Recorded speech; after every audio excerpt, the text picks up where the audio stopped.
বন্ধুরা দেখো আমাদের কতটা বাজার নিয়ে এসছে। এই দেখো আমাদের এটা এক সপ্তাহের বাজার।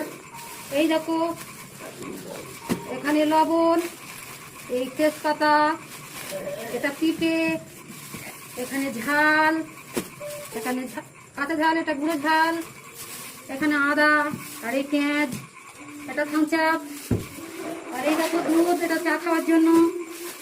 দেখো এখানে পটল, পটল একটা টোচ, চা, এ দেখো চানাচুর, তারপরে আছে আম, এ দেখো আম, হচ্ছে গিয়ে থালা মাজা, এই জিরে, এই ধনে, আর এটা চিনি, এটা চিনি। তো যাই হোক বন্ধুরা, আজকে আমাদের এইগুলো বাজার করে নিয়ে এসছে। আজকে আমার এই এক সপ্তাহের বাজার এইগুলো। তো যাই হোক, আজকের মতো টাটা। আমার এই বাজারটা কেমন লাগলো কমেন্টে জানিও।